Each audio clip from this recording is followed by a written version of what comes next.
and welcome to a special crossover episode of the Pubway and the AdTech Heroes podcast, recorded here in beautiful Cannes. I'm Iannacchino. And I'm Marko. Today we're joined by two brilliant guests from both sides of the ecosystem to explore how publishers and agencies can connect with audiences through interest, emotion, and in privacy-safe environments. And please welcome Tony Gemma, VP and Global Head of Creative at Yahoo. Thank you. And Good Jamie, great to see you. And Jamie Dunlop, Managing Partner at Mediaplus UK. Hi, Jamie. Hi, guys. Good to be here. Thanks for being here, guys. So, day 2 or day 3 for Cannes for you, Tony. How's it been so far?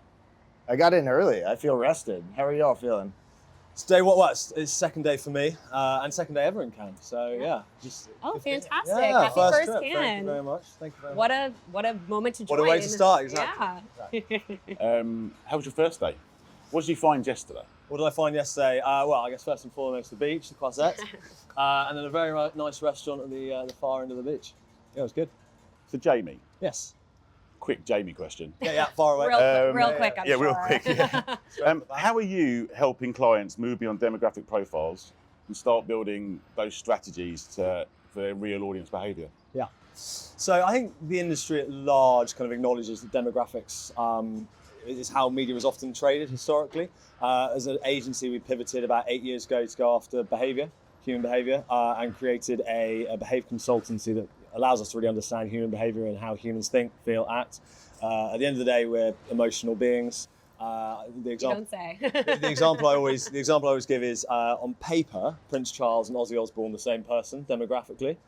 You know, same sort of net worth, same sort of age, both Caucasian, so on and so forth. In reality, very different. So if you were to target them demographically, you'd be doing it all wrong. And so actually you've got to start understanding their behaviour, how they interact, how they think, how they feel, how they act, to understand them better, essentially. Absolutely. And I think a lot of us, especially within the ad tech industry, we're so focused on the data. Correct. We are nerds a little bit, and we are so focusing on just the targeting and the audience itself. I think a little bit of the zhuzh is lost when it comes to the creative. So I'd love to kind of turn it to Tony about kind of the impact when you actually shift from that targeting to more of the creative and what we're actually seeing. And frankly, the whole purpose of Cannes Lion is the media campaign and how impactful it can be. It is the festival of creativity. It right? is. I think programmatic has been on a tear, and it forgot to bring its friend creative along. Seriously, I think they're in a fight right now. They're in a fight. Yeah, they're not. I think the large majority of the industry has over-indexed on time spent against data, time spent against supply path optimization. All very important things. I'm not saying cancel data, but I think creative hasn't kept up with the pace of change of programmatic. And at the end of every data chain, there's one thing that is always true. There is a piece of creative that a client sees. Yeah. And it is very important in driving those outcomes. And I think the industry has to refocus on it. Not even important for what the client sees, what the end user sees. Yes, sorry, I meant the user. Yeah. I mean, I hope the client's happy, as we all do. I do too. Do you not think this kind of thirst and obsession for efficiency has kind of lost sight of effectiveness? Like everyone's just kind of gone down this sort of rabbit hole of absolute efficiency, sort of chasing little numbers, and actually the effectiveness of media and the effectiveness of the campaign's been lost as a result. Yeah, I think the misnomer that I see is that creative is not an outcomes driver. Yeah. Right. I think this concept of dubbing creative as non-working media is really frustrating to me.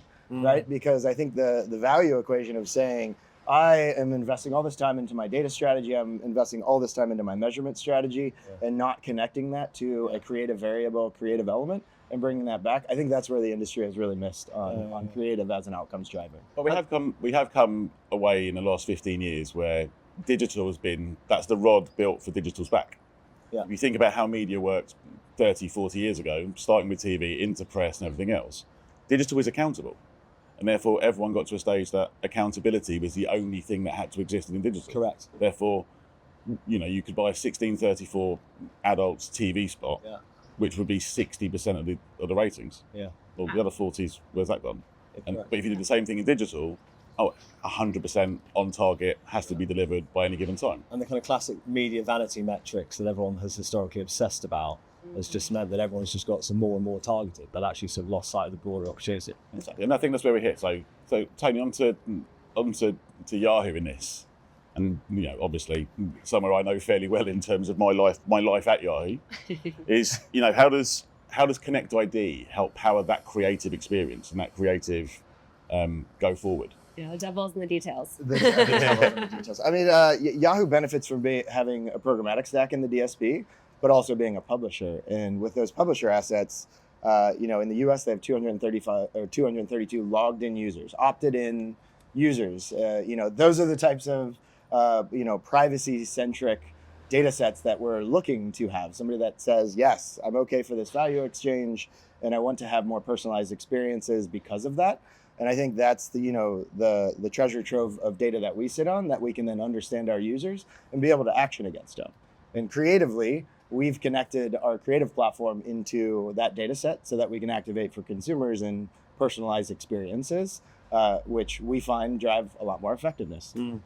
Amazing. I think we need a running ticker for the amount of times we'll say creativity at the Lions Festival of Creativity. Well, probably maybe just a little less than Rosé. Yeah. Hopefully a little less than AI also, but we'll get there. Yeah, first AI. Right? It only took, 7 minutes? And then I would love to kind of take it to Jamie. Yeah. And how are kind of your clients approaching this overarching balance, especially between personalization and data responsibility, especially when you think about the budget kind of constraints in our environment right now? Yeah, I think everyone acknowledges whatever side of the pond you're on, that budgets are being kind of looked at and scrutinised. I think the good news is the conversation, I think, has gone upstream and boards are leaning in. And I think certainly with our clients, more and more of our sort of clients, boards, CFOs, CEOs are seeing it as an investment, not a cost, which is quite a nice shift. I think they're seeing the benefits of advertising.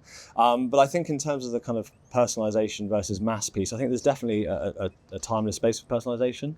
But at the same time, the likes of Ehrenberg Bass, Byron Sharp, Mark Ritson, and sort of all the work they've done around kind of mass communication and kind of saliency is equally important. So there's balance between the two, I think. Absolutely. And I mean, this wouldn't be a Pubway podcast without a soft plug for Seed Tag and the context conversation. But with context, especially as you're aligning that with intent and impact in the creative, Tony, I'd love to hear a bit more about how you're kind of aligning the dynamic creative that Yahoo is excellent at with user intention across all of your channels. How are you deciding which signals are most important? Yeah, I mean, it really depends on the use case. That's the beauty of data, is that you figure out, well, what's going to be meaningful to an audience in that moment, in that time. I think across the ecosystem, creative has been challenged for a lot of clients when they see different channels, right? I'm in digital out-of-home or CTV or this or that. That complexity of creative has tripped up a lot of clients as everything's come online. And so when you think about those channels and then you think down to the properties, there's all these elements that you have to consider in the creative and saying, well, how do I meet that experience with the right creative? And I think it's very important. So across the properties, if you're looking in the context of sports and how you can actually draw, a user experience there and align your creative to that user experience, it's quite interesting if I can talk about, their team or what happened in their moment and how you connect with that user in that moment. It drives a level of connectivity that's just different than having a creative that's disconnected from the content. Absolutely. Yeah. So leading on from that, though, and I think environment's incredibly important and has been, and this is obviously what we talk about quite a lot at Seed Tag, Just a little bit. it's fun. So the last 2 days, and I sort of arrived late on Sunday, I spent most of yesterday talking about brand safety. So yes, there's a creativity piece at Cannes Lion this year, but also there is definitely a brand safety piece.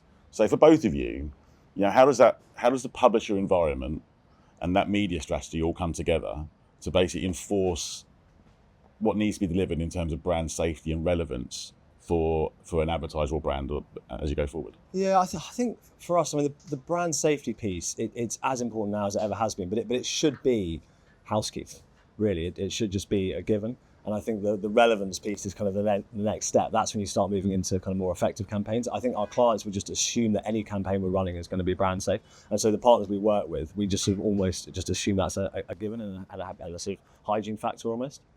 Well, I think it's been an elevated conversation lately as social has exploded, as a lot of platforms that are less curated, and it has brought a lot more attention back to content, produced content. I think the conversation around news is very interesting too, that you've seen a lot of studies come out that talk about the impact of news and aligning against it. There's negative news, there's positive news. And so when you think about how you're playing in those environments and professionally produced content, it becomes very important as a publisher. Those are the types of things we're talking about with clients. Where they want to put their dollars, where they want their brand to be around, I think is quite center to a lot of the clients. Are you seeing that? Yeah, absolutely. The positive versus negative news piece is really tricky though, because in today's day and age, there isn't much positive news. You have to scroll an awful long way or watch an awful lot of the news to sort of get to the positive bit. But it goes back to the kind of emotional need state people are in, and people's heightened sense of emotion when they're consuming media and when they're consuming news these days.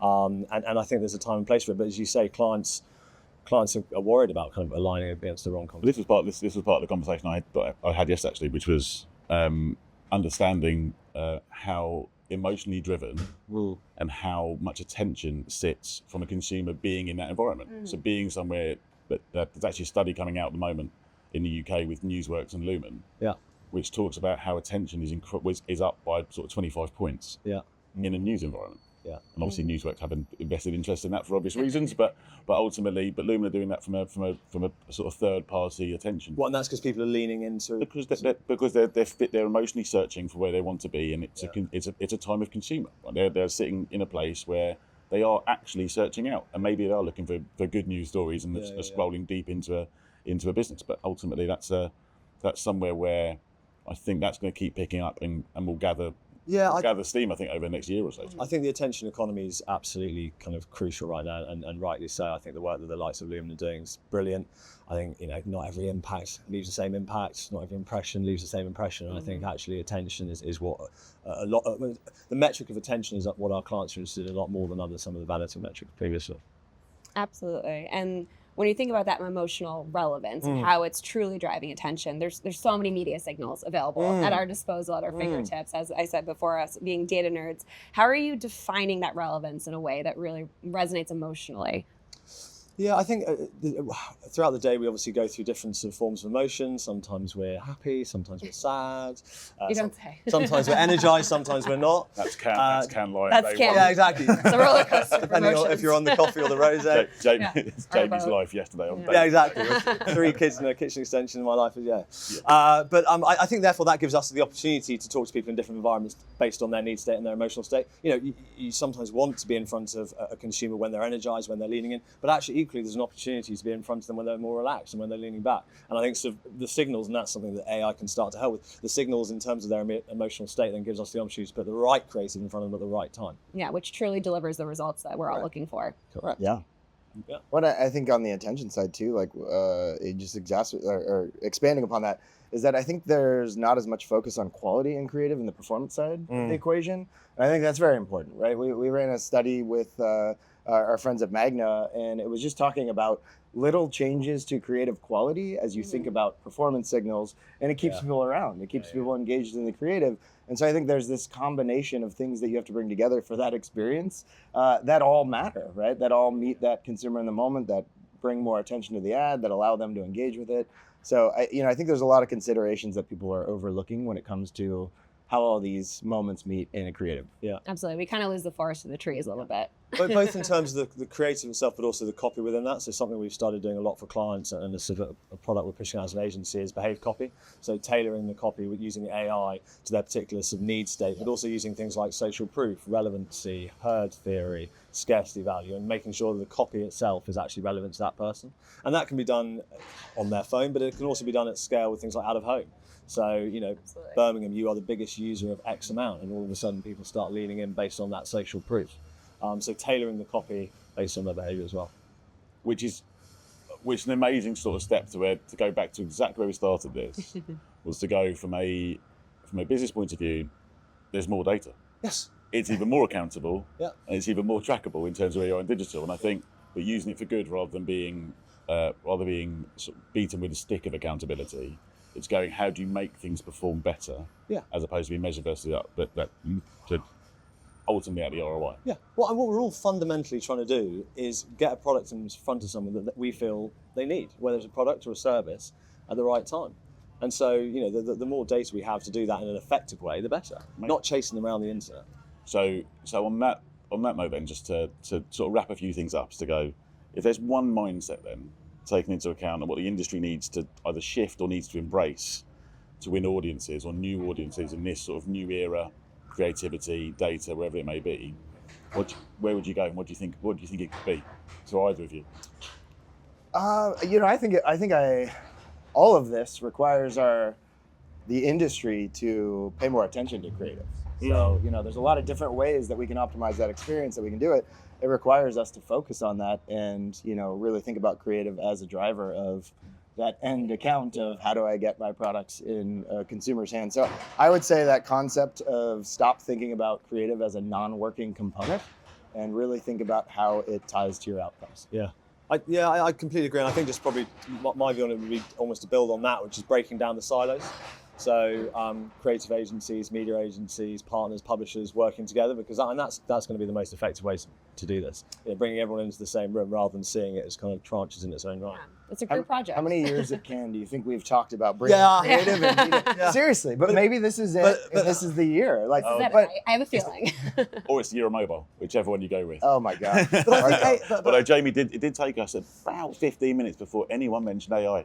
It did, but Very proud of us, guys. But I'm going to mention it again because I think AI can help homogenize that. I think AI's got a job to do there. My first session here at 8 a.m. yesterday was about AI, so I kicked off a little earlier. But I totally agree. I think we're using AI to scale creative. We're using AI to produce creative. And most importantly, I think we're using AI in a lot of our workflows to be able to bring clients more creative, more intelligent creative. So I think it will. I think it will help connect data immensely with creative and the opportunities for clients. Yeah, I think you're right. I think it helps us understand the consumer's behaviour. I think it helps us understand sort of where to put the creative, and it helps us deploy it as well. Yeah, it does a lot of the heavy lifting, but it can't do everything. But we have moved forward. To that point is that we have talked about this for many years. Yeah. And now suddenly we may have the tools that actually make it possible or make it plausible. So, okay.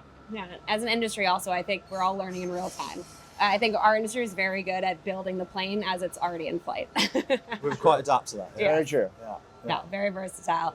Well, gentlemen, I could talk to you all day, but I don't want to. The crane is taking over. And I don't want to keep you away from the Quest set any longer. But this has been a fantastic episode, Marko. I loved hosting with you. I mean, it's a guest spot for me. But but you're welcome back anytime. But Jamie, Tony, great chatting with you guys. Thanks for having us. Enjoy the rest of the week, and everyone else have a great Cannes, and we'll get back at you next time.